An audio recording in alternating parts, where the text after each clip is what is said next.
So now turn to next lecture, writing clear and concise sentences.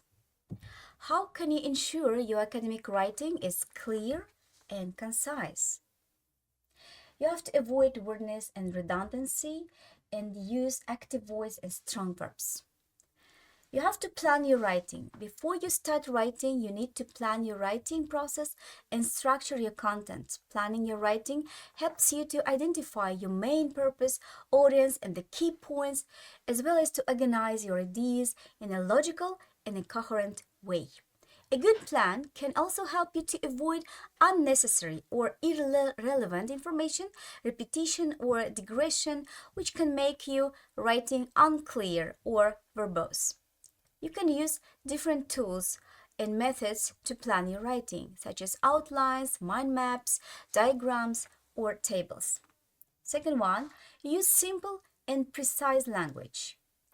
One of the most important aspects of clear and concise writing is the choice of words and expressions. You should use simple and precise language that's appropriate for your discipline, topic, and audience. Avoid using jargon, slang, or vague terms that may confuse or mislead your readers. Instead, use specific and concrete words that convey your meaning clearly and accurately. For example, instead of saying the results showed a significant difference, you can say the results showed a 15% increase in sales. You should also avoid using unnecessary words or modifiers that do not add any value or clarity to your writing, such as very, really, actually, or in order to. Next one, use transitions and signposts.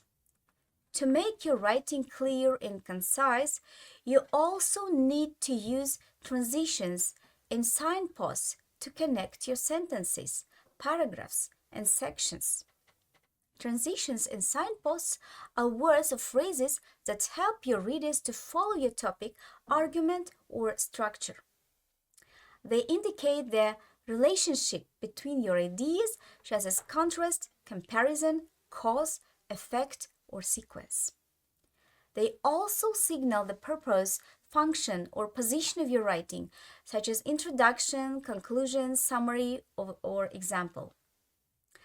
Some common transitions and signposts are, however, therefore, in addition, for instance, firstly, secondly, finally, or in conclusion. Revise and edit your writing. The final step to ensure that your writing is clear and concise is to revise and edit your writing. Revising and editing your writing allows you to check and improve the content, organization, style, and accuracy of your writing. You should revise and edit your writing at different levels, such as the whole text, the paragraphs, the sentences, and the words. You should also use different strategies such as reading aloud, peer feedback, or online tools to help you identify and correct any errors, inconsistencies, or weaknesses in your writing. So, writing concisely is a difficult process. Often, writers struggle to identify what needs adjusting in their drafts. Some writers may feel adding extra words or phrases lends sophistication to their writing, when in fact it creates clutter and can confuse readers. Learning to recognize wordiness, repetition, and vague or unnecessary language is an important tool to ensure your writing expresses your ideas as clearly and concisely as possible. Examining word choice, concision, and sentence clarity are important aspects of the revision process. The following examines several ways in which your writing can become excessive and how you can clean up and improve your drafts. Wordiness. Using more words than you need complicates your sentence and buries your points. Here are two of the most common phrases to avoid and how you can revise them out of your writing. So, due to the fact that, for example, that they explore more characters in their canon. Example, many people prefer Marvel Comics. And revised, many people prefer Marvel Comics to DC. So comics because they explore more characters in their canon. Next one is in order to or for that. For example, Marvel fans watch Agents of S.H.I.E.L.D. in order to expand their knowledge of the Marvel canon. And revised, Marvel fans watch Agents of S.H.I.E.L.D. to expand their knowledge of the Marvel canon. Next one is expletive constructions.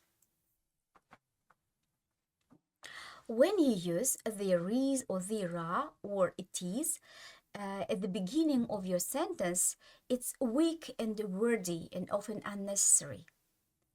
These phrases delay the meaning of your sentence and just end up filling space rather than contributing meaningfully to your reader understanding you. In other words, these phrases direct your reader to the later parts of your sentence when you could just reword it to begin with those parts in the first place. Example. There are many examples why Marvel is the stronger comic. And revised, many examples support why Marvel is the stronger comic. Next one. It is clear that DC has superior superheroes in its canon. And revised. DC has superior superheroes in its canon. Next one is about similarity to expletive constructions. Many writers fall into the trap of beginning their sentences with this is or these are. These constructions, while helpful because they contextually tie the current sentence directly to the previous sentence, lead to vague reference. Never assume your reader can follow you without significant guidance, and always make sure each of your sentences can stand by itself and make sense. For example, Marvel keeps saying they won't make a Black Widow movie. This is why I am considering becoming a DC fan instead. And revision. Marvel keeps saying they won't make a Black Widow movie. This inconsideration makes me want to become a DC fan instead. And a note. An easy way to fix these constructions so they aren't vague anymore is to ask yourself, this what? And fill in with your response noun.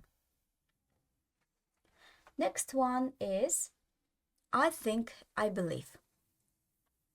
Writing sentences that begin with I think or I believe also lacks concision.